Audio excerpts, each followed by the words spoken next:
warahmatullahi wabarakatuh. Kali ini saya akan memaparkan tentang koneksi antar materi modul 2.1 pembelajaran untuk memenuhi kebutuhan peserta didik. Perkenalkan, saya Septian Lukman Hakim Isnani Putra, YGB Angkatan 11 Kabupaten Pasuruan.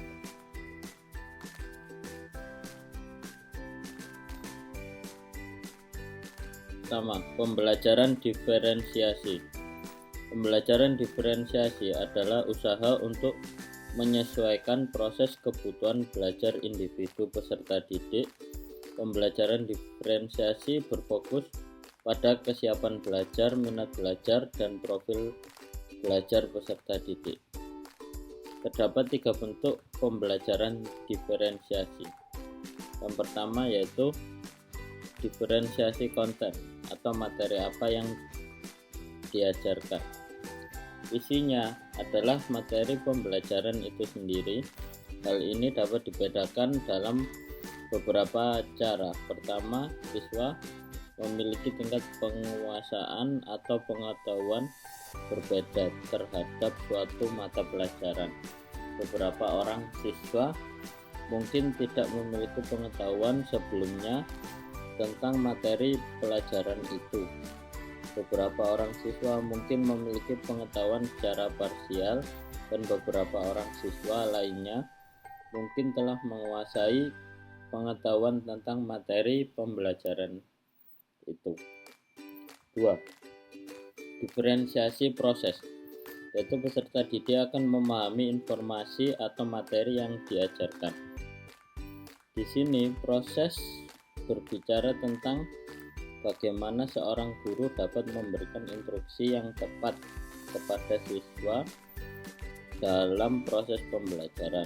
Selain itu, penilaian berkelanjutan selama pembelajaran juga akan membantu guru dalam memahami apakah setiap siswa telah belajar dengan kemampuan terbaik mereka atau tidak.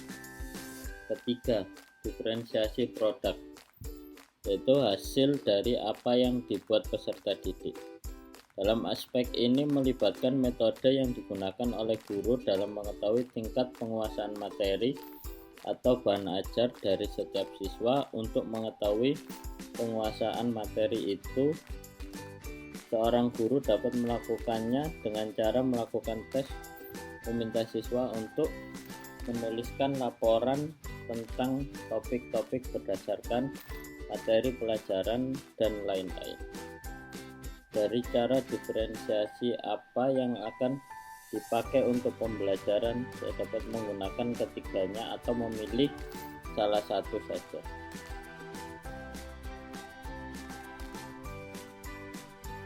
Tiga aspek yang harus diperhatikan dalam memenuhi kebutuhan tersebut.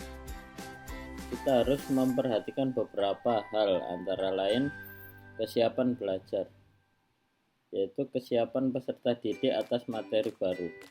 Yang kedua, minat belajar, yaitu keadaan yang menghasilkan respon peserta didik terhadap materi baru. Yang ketiga, yaitu profil belajar, mengacu pada cara bagaimana kita belajar. Kebutuhan tersebut dapat diperoleh dari data materi sebelumnya atau prasyarat, serta dalam tanya jawab pada pembelajaran awal berlangsung.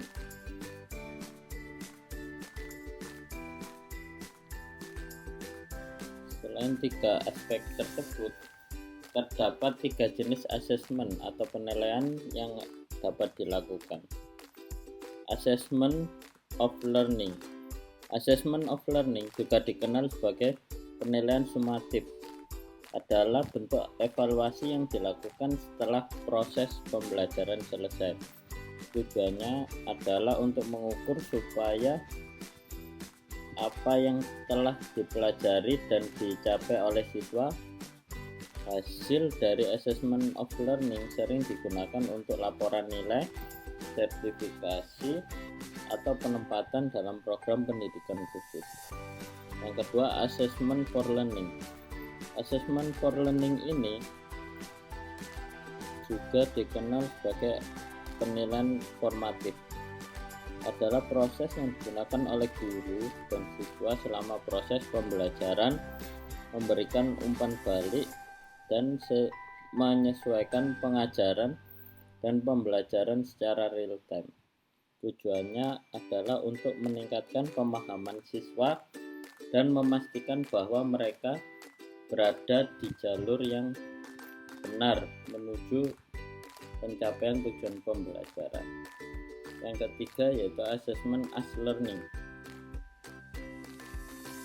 Assessment as learning ini menekankan pada peran siswa sebagai partisipan aktif dalam proses penilaian dan pembelajaran mereka sendiri. Siswa diajarkan untuk secara kritis dan secara teratur merefleksikan dan menilai pemahaman mereka sendiri, dan kemudian menggunakan umpan balik ini untuk membimbing dan meningkatkan pembelajaran mereka.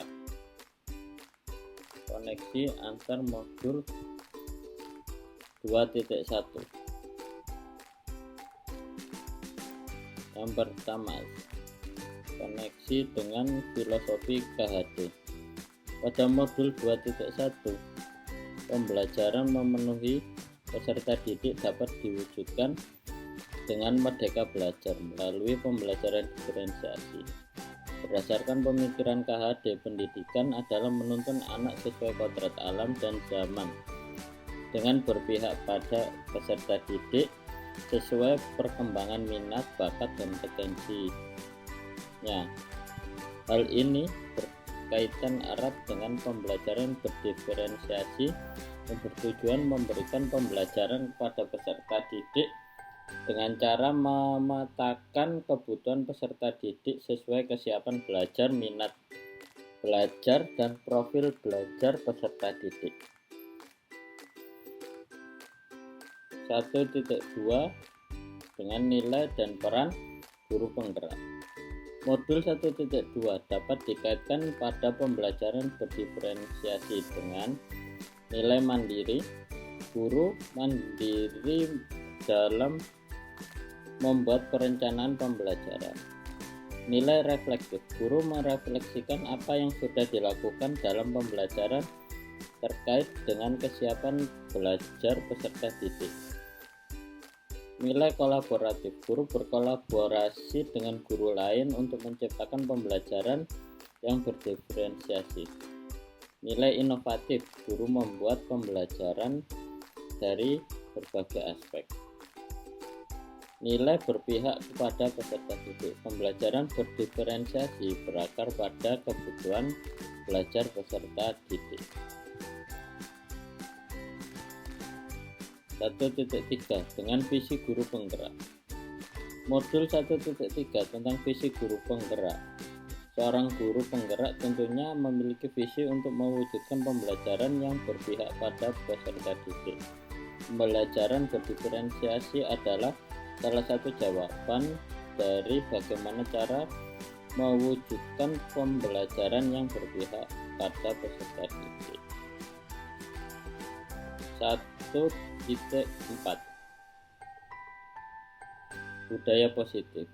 Pada modul ini dapat dikaitkan dengan budaya positif. Pada budaya positif kita dapat menemukan tentang keyakinan kelas. Yang tersebut adalah salah satu wujud dari pembelajaran diferensiasi. Karena dalam membentuk keyakinan kelas, peserta didik dikelompokkan dalam beberapa kelompok. Dalam kelompok tersebutlah peserta didik menerapkan beberapa keyakinan kelas, diantaranya saling menghargai pada teman, bekerja sama, menciptakan rasa aman, dan masih banyak lagi keyakinan kelas yang tercipta dari adanya pembelajaran berdiferensiasi.